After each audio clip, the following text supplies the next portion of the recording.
Yun mga idol, so isang mapagpalang araw po sa ating lahat. Nagbabalik tayo dito sa Solano Project, ano mga idol, dito po sa Lee Garden Subdivision, ano po. Yan, so bumalik na kami dito mga idol sa dating project, ano po. So sa mga nakasubaybay sa aming FB page saka YouTube channel mga idol, ay ito po yung ginawa namin sa mga previous month, ano po.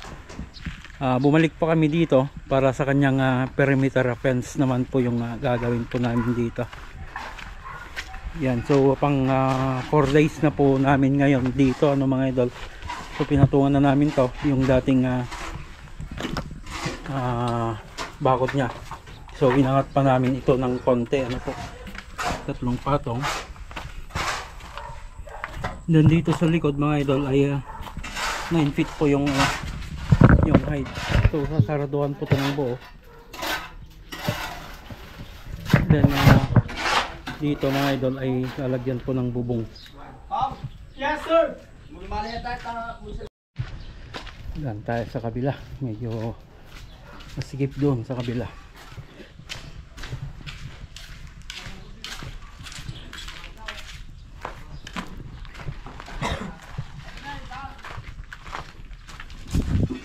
Yan, so sa rear side po ito ng bakod, ano po. So napatungan na namin to, and then nabuhusan na yung ibang column nung Saturday. Ayan o.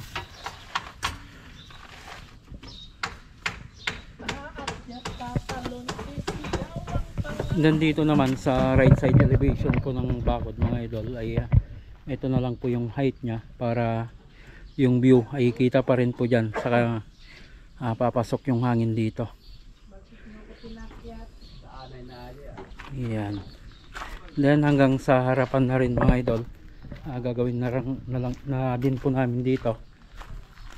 Yung din na lang natin na i-coat dito ay yung human access, saka yung yung gate mismo.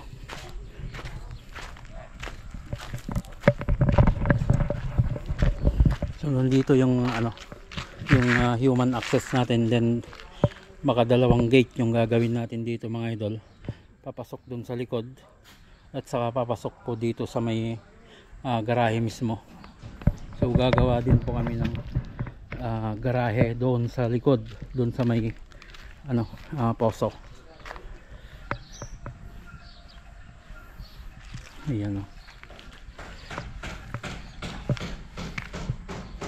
So yan mga idol yung 4-day accomplishment na ng tropa po dito. So after ng bagyong Nika mga idol ay saka pa lang po tayo nakapag-resume po dito, ano mga idol. Sa mga iba pang project natin nakapag-resume na rin po, Bambang saka Bayambong. So abangan nyo mga idol yung full accomplishment natin dito. Palitada, saka welding works sa mga grills. So hopefully ay makapagbigay tayo ng konting idea ulit po dito, lalo na sa mga solid Palitada King subscriber. So yan yung update ng ating Lee Garden project mga idol. Hanggang dyan po, lagi po tayong mag-ingat at God bless po sa ating lahat.